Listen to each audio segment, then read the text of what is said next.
So when I started thinking about where I wanted to spend the rest of my life, the region of East Tennessee kept coming up for me over and over again. You know, I love the outdoors, I love this area, I love college football, and this area has it all. But more importantly, the Knoxville Police Department was an organization where I really felt I could come in and truly make a difference, and I'm really excited to be here. Mayor, how about for you as far as what was the allure, what was the attraction to bring Chief Noel here? Well, we had a great process, and I heard from the community that they wanted a proven leader, someone with a great track record of success on fighting crime and building strong ties with the community, and his track record is really top-notch, and I always said I was going to be appointing the best person for the job, and he was clearly the best person. Well, let's go back to the press conference. I know you touched on a number of things, and we're going to talk, first of all, just about the culture. And you've remarked about how, you know, obviously KPD, you're happy to be here, a part of KPD, but I'm sure like a lot of areas, there's things you need to take care of, and you talked about accountability, issuing programs to help that. So where does that start? How do you get that rolling as far as just like working on the culture?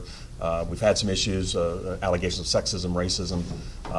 How do you clean that up, and moving forward, how do you make sure stuff like that doesn't happen again? Sure. So many things in my opening announcement. I spoke about culture, but I also spoke about the leadership placed in the organization and the members of the organization before themselves. And it's the type of leadership style that I've really developed in my previous position, and it's what we're going to bring to Knoxville. It's truly about holding people accountable, and that accountability starts with myself as the leader of the organization, and that's going to move down through every level of the organization.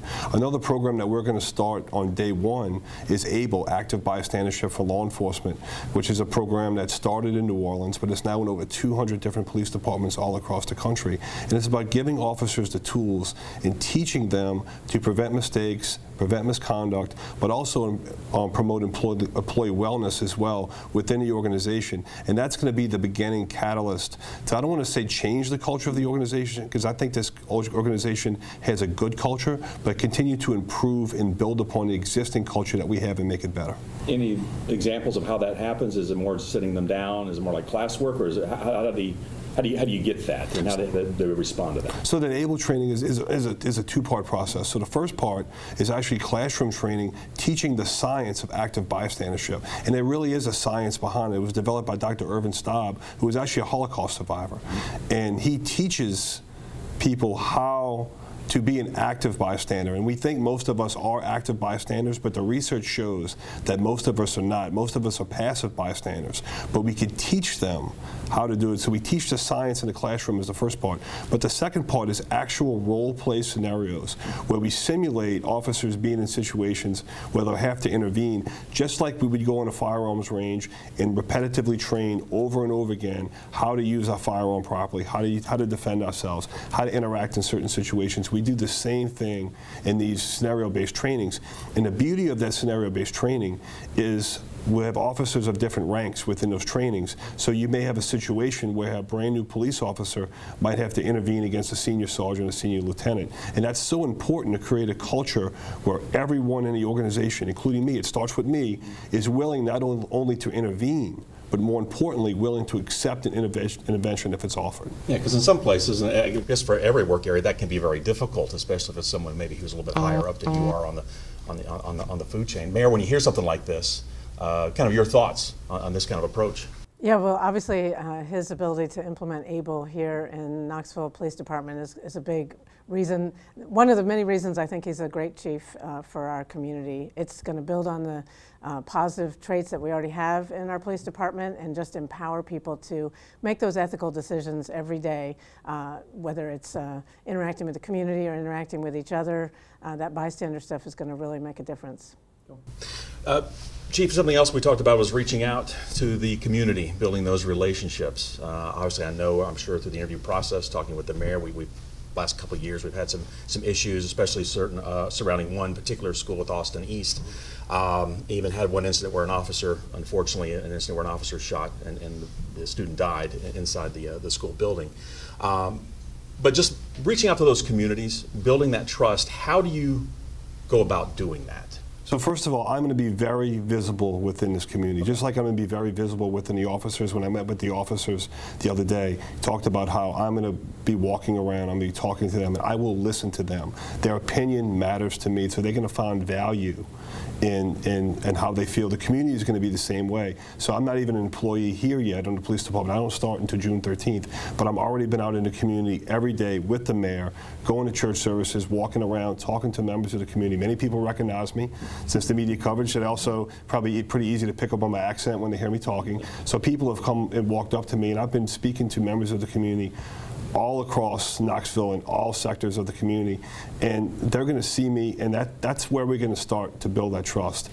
And it's going to, and with our schools, I want to have a strong relationship with the school system, and we have a new school superintendent that I look forward to working with really closely to develop positive relationships in our schools between our police officers, faculty, staff, and most importantly, the students. Is that the key, getting out there and just being approachable? And I mean, we've done stories with some officers that they walk their beat, so they get to know. Is that really part of the process? That's a piece of it. So, everybody likes to talk about with community policing, coffee with a cop and all these other different events, but that's just the start. That's where the community comes to meet us. But if that's all we do, that's not going to be very successful. So what we have to do from those initial encounters is start to form strong relationships and partnerships where we could collaborate together to solve problems, to create safe public spaces in every sector of our community. I talked about safe public spaces in my announcement, and that's what we're going to do, but we're going to do it together with the community. It's not going to be the police working against the community or the police working by ourselves. It's going to be a partnership between the police and the community. I want to say, you mentioned something about high crime rate areas. You don't like that term. Is that right? That's correct, because people, we throw that term around a lot. And what we have found through years, not only years of research, but 25 years of me on the ground working with communities, is the overwhelming majority of people that live in these so-called high crime areas are good, hardworking people that don't want criminals in their neighborhood just like anybody else.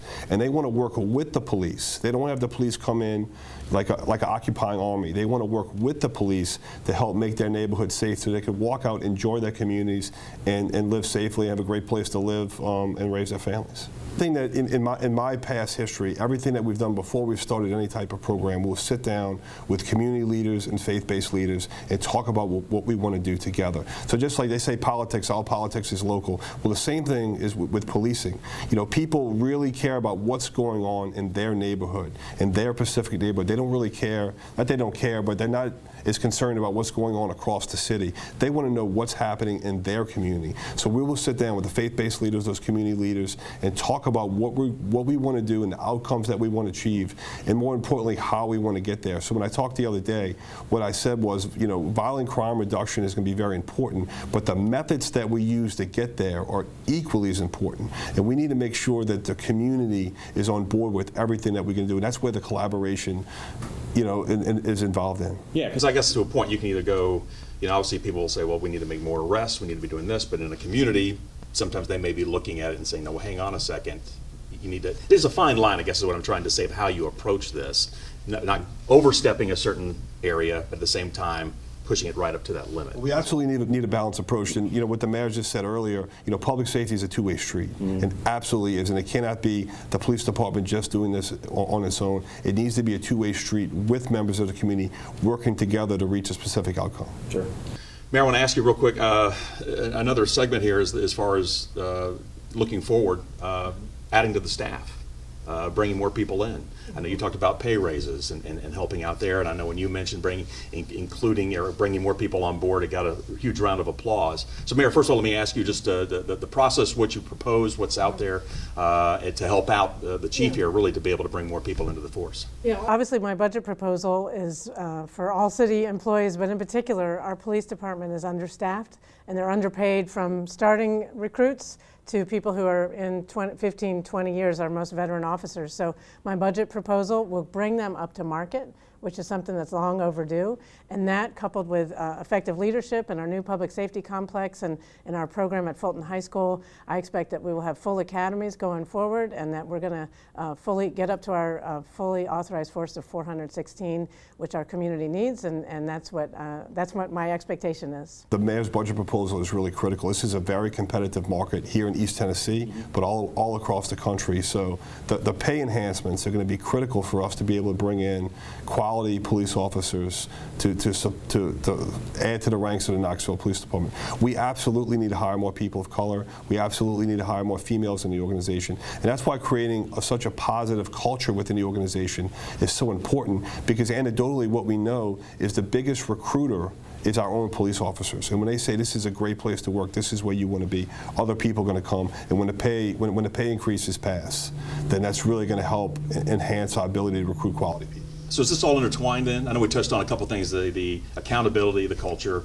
reaching out to communities, and then obviously adding to the staff, but it seems like one kind of depends on the other. They absolutely do. And what the mayor said, we talked about, these are things that I'm talking about, but I'm not doing this alone. I am just one person in an organization, and I'm going to be setting the tone, but the men and women of the Knoxville Police Department have to do the work, and we need to do everything we can to have our police department fully staffed.